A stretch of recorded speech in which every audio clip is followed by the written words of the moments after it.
if the trauma was the abduction, then that would be a noun, right? But that story, that clinical research shows that it is not just a noun, it's about how we relate to it. So 2 or more people can go through the exact same experience, but some of them will walk away with traumatic residue, some that could go as far as what we call PTSD, not always, right? And some would walk away clean and clear, sleeping okay at times, okay? So it's not about, and in your line of work, it's impossible to avoid the traumas. It's about building yourself to have a nervous system that knows how to process it in a good way. And the more you know that, the more you're going to be able to help the person not only save their life, but hopefully start to save their sanity. Because a lot of times, I'm sure you guys know this, a lot of people that my team and I work with are victims of trauma, whether that's a physical sexual abuse thing or something they've been in a car wreck, a fire, whatever it is. Okay? How we doing? Making sense? Any questions so far? How about expressive dance movements? You? All right. So that to me is a subtle but very, very important paradigm shift that I encourage you guys to think about. So what if trauma really isn't just that thing over there, or trauma isn't that experience, but trauma is actually a neurological phenomenon that happens inside you. And the way we talk about this is called the window of tolerance.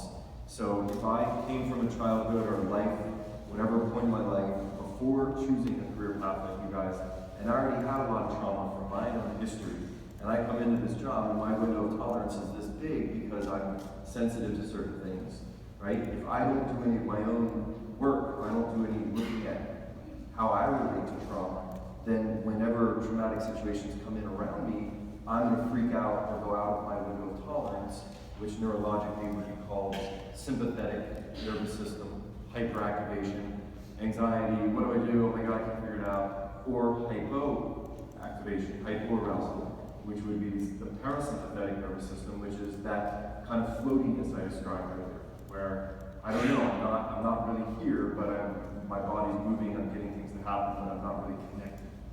Okay? So this is what I mean by window of tolerance. I'm going to skip this slide in the interest of time. It's kind of already been talked about.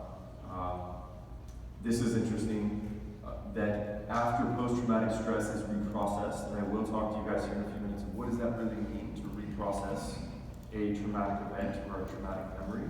But after it's reprocessed, we do have clinical neuroscientific evidence now that the brain does heal. It does start to rewire, and parts of the brain that were shut down begin to light up, or parts of the brain that are hyperactive, like a fight or flight response, can also start to slow down. Okay? So we do live in a time in human history where we can know this. It is no longer just some crazy West Coast theories. It's actually scientific evidence now. I'm going to just very, very quick, attachment trauma, really again, in relevance to what you guys are doing here. It's about how do you do at the end of your day? How do you do when you've been exposed to the things you guys get exposed to? And at the end of the day, are you bringing it home with you?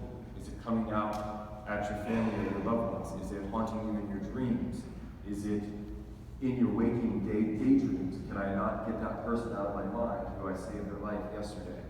That would actually qualify as a type of attachment trauma, which is a very new awareness in the clinical and medical world. We've only known this now for about 10 years, that is legitimately harming a person's nervous system. It's not just, hey, pull your bootstraps up and get over it and get out there and do it again. With that attitude repeated over and over, there are negative consequences into the nervous system, shutting down parts of the brain, shutting down parts of the emotional processing that have residue that spill over, like I said, into home life, personal life, trying to find your own moment of peace inside yourself, and the things that prevent that. That's where the attachment trauma would fit in. Quick question, right? What's your reaction? Notice how this kind of a picture hits you immediately. There's no right or wrong, just to notice. Does it make you scared? Does it make you angry? Does it make you want to hug them, fight them? Just notice.